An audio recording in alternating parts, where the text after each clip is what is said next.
প্রিয় দর্শক, বাংলাবি টেলিভিশনের ফেসবুক লাইভে আপনাদের সবাইকে জানাচ্ছি স্বাগত। আজকে আসলে আমরা যে জায়গাটা এসেছি সেটা আসলে কি বলবো, খুবই কষ্টের, মর্মান্তিক জীবনের কষ্ট। আসলে যে লকডাউনে মানুষের জীবন যে কত কষ্টের সেটা আসলে বলার অপেক্ষা রাখে না। কারণ আপনারা অনেকেই জানেন যে এই যে লকডাউনে কর্মজীবী মানুষের জীবন যে কি পরিমাণে কষ্টে নেমে এসেছে। তাদের ঘরে খাবার নেই, সন্তানরা অনাহারে থাকছেন, ঘর ভাড়া দিতে হয়, কেউ মাফ দিচ্ছেন না ঘর ভাড়াও।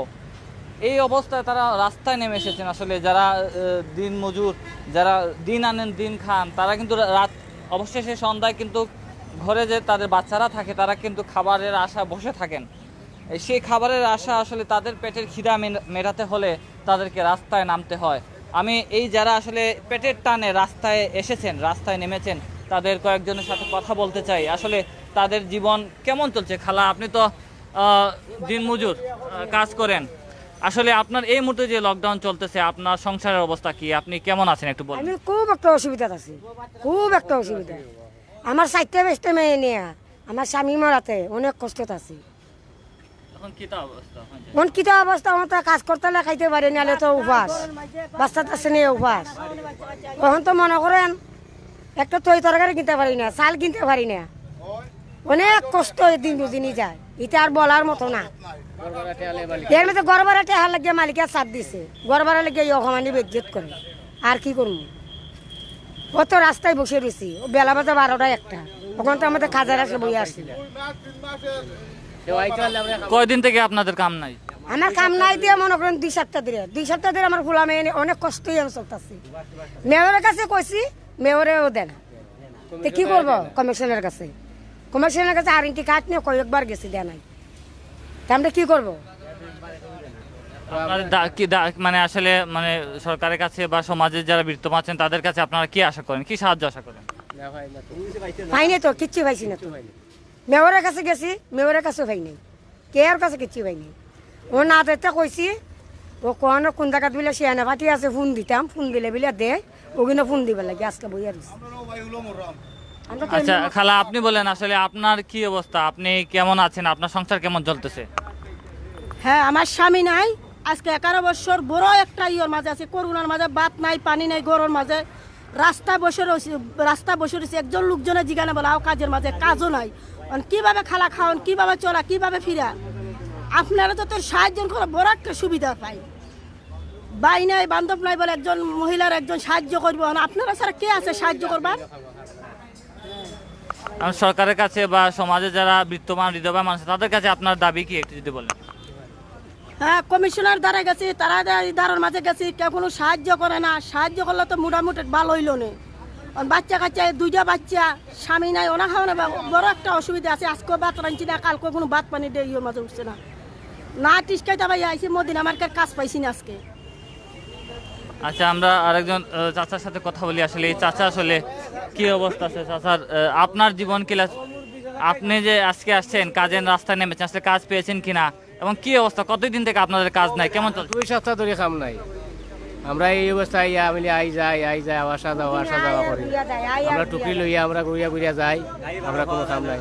কেউ একজন মানুষও আয় না নিতে, বুঝলি?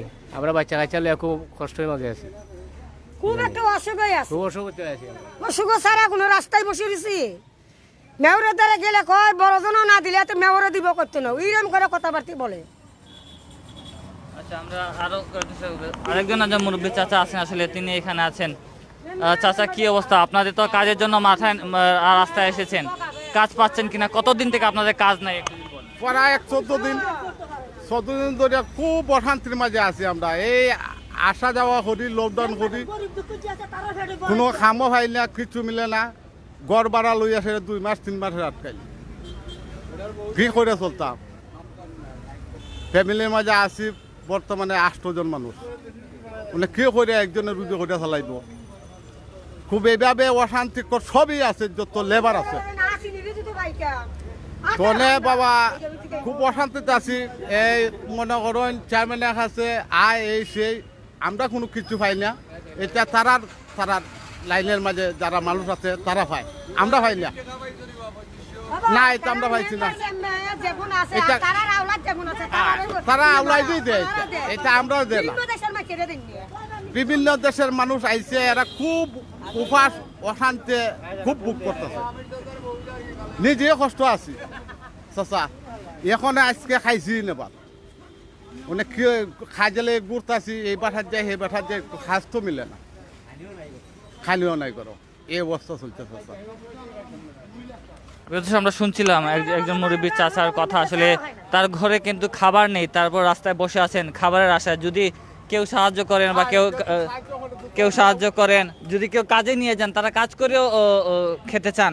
যে কাজের উদ্দেশ্যে কিন্তু, যে আমি এক মুহূর্তে আছি সিলেটের মদিনা মার্কেট এলাকায়, সেই মদিনা মার্কেট এলাকায় তারা বসে আছেন রাস্তায়। আপনারা ক্যামেরা দেখানোর চেষ্টা করছি আসলে তারা কতজন মানুষ এখানে দাঁড়িয়ে আছেন, বসে আছেন। তারা প্রতিদিন কিন্তু তারা বলছেন যে 2 সপ্তাহ থেকে তাদের কাজ নেই, তারা এখানে বসে থাকেন। তারা প্রতিদিন আসেন সকালে, বসে থাকেন যে কেউ এসে তাদেরকে কাজের জন্য নিয়ে যাবে। তারা সারাদিন কাজ করে কিছু টাকা পেলে হয় তাদের পরিবারের জন্য তারা খাবার নিয়ে যাবেন। এই মানুষগুলোই যে আমার ক্যামেরা আপনাদেরকে দেখানোর চেষ্টা করছি, এই মানুষগুলো কিন্তু তাদের ঘরের অবস্থা খুবই খারাপ। তারা প্রতিদিন এখানে আসেন, তারা বলছেন যে ঘর ভাড়া মালিক ক্ষমা করে না। তারা যদি কাজ না করেন, তারা যদি টাকা না পান, টাকা আয় না করতে পারেন, তাহলে আসলে ঘরের খাবার কি করে নিয়ে যাবেন, বাচ্চাদের আহার কিভাবে নিয়ে যাবেন, সেই কষ্টে আসলে তারা এইখানে বসে থাকেন প্রতিদিন মানুষের আশায়। আমি যদি আরো 2-1জনের সাথে কথা বলার চেষ্টা করি, আপনি আসলে চাচা আপনি কি করেন? আমি বুড়ো কালে কাজ করি, 2টা মেয়ে খাওয়া ভাত খাওয়াই, ছেলে সন্তান নাই, এখন আর কিতা করার বাচ্চা চিনি বাচ্চা। কয়দিন থেকে কাজ নাই, কি জীবন কিলা চলে? ও তো ওইটা কাম করি করি জীবন রক্ষা করি, আর কিচ্ছু নাই রে বাবা, সম্পদও নাই, গরিবানা সুরত বুঝছেন নি।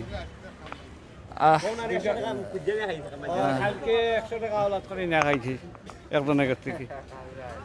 আচ্ছা ঠিক আছে, আমরা শুনছিলাম আসলে এখানে দিনমজুর মানুষ যারা আছেন তারা আসলে প্রতিদিন এখানে আসেন, আসলে তাদের অবস্থা প্রতিদিন সকালে এখানে আসেন তারা। আরেকজন খেলা আসেন। আসলে চাচা একটু আপনি তো প্রতিদিন এখানে কাজের জন্য আসেন, আসলে কাজ পাচ্ছেন কিনা? সংসারে আসলে দিন শেষে তো বাচ্চা কাচ্চাদের নিয়ে খাবার নিয়ে যেতে হয়, জীবন কেমন চলতেছে? কোনো দাবি দাওয়া আছে কিনা আপনাদের? 7 দিন দিছে, আরো তো 7 দিন দে। যে মনে বুঝো লোক 7 দিনে দিছে, হন তো মনে বুঝা মানুষ খাওয়ান পাতির মাঝে মানুষে মারা যাইব। ওহন কি অবস্থা, খাওয়ান কি অবস্থা চলা। 8 দিনের লকডাউন দিছে, হন আরো 7 দিনের দিছে। ওহন তো লোকজন মারা যাইব না খাইয়া। করোনা ছাড়া মারবো, ওহন করোনা ছাড়া এমনি কাম নাই কাজ নাই, করোনা ছাড়া মারা যাইব। ওহন মানে করোনা দিছে, আরো মারা যাইব মানুষ। ওহন আপনারা সাহায্য করেন, লোকজন বাঁচুক। ঘরের ভিতরে যদি আটকরা হাম লাগে তৈলে মাছের সাহায্য দিয়া ঘরের ভিতরে আটকরা হোক, নাহলে করোনা ছাড়া মরবো। করোনা ছাড়া না হইয়া স্যার ওইটাই করবো। ঘরে বই বই বইতাম গিলা, পেটের জ্বালা কিচ্ছু করা জানি খেউ দেয় না, আমরা মাটি কাম করি, খেউ দেয় না, আমরা বিশ্বাস করে না, বুঝছেন? দোকানও দেয় না। করোনা তোমার দিতাম কয় থেকে বাকি সাকিও দেয় না, দোকানত কোনো 1 টাকার বাকিও দেয় না। খুব অশান্তিতে আছি আমরা। এরপরে ডাক্তারের কাছে যদি যাই কোনো ওষুধ পাত্র লাগি, টাকা ছাড়া কোনো ডাক্তার কোনো ওষুধ দিব, ওষুধ দেয় না, নাই 1 টাকা পয়সা, কেমনে ওষুধ করতে আল্লাহ আমরা মাফ করে। মানে আপনারা যদি এখন বর্তমানে আরো 1 সপ্তাহ লকডাউন দিয়েছে, আমরা কি করে চলবো? খামতেও যাইতাম না, খাইতাম কিলা। আপনারা যদি ফাটাইলে বাসা সেনাবাহিনীর দেয়া দেন, যারা বৃদ্ধ গরিব আছে, যারা চলতে পারে না মাটি খাটে, তারা দেখুয়া আমরা মাটি খাটি, আপনারা দেখিয়া দিন। আর যদি এই মাটি কাটা লেবার ছাড়া অন্যজনের নাম ধরিয়া বাটিয়া দিলা, কোনো সামান্য লেবার তো লেবারই থাকবো। রাস্তার গাড়ির মাঝে পড়া থাকা লেবার তো আর যাই তোমার 1টা-2টার সময় বাসা গ্যাস হাইয়া বাচ্চা চা করে থাকে, খান্দা গুটি করে। তো কিভাবে খালি আনতাম, কিভাবে খালি জুগাইতাম? খাম নাই, খাজ নাই। আপনি একটা কথা বলছিলেন যে আসলে মানুষ বিশ্বাস করে না, বাকিও দেয় না, আসলে এই তো ভাই মানুষে বিশ্বাস করে না, তো কর্ম নাই বেচারা দিব কই থাকি, বাকি নাই রে বা দোকান লাগাই ওইটা কয় পুলিশে ফিটে দোকানই খুলে না, আমরা বাদ থাকি মুখাই থাকি।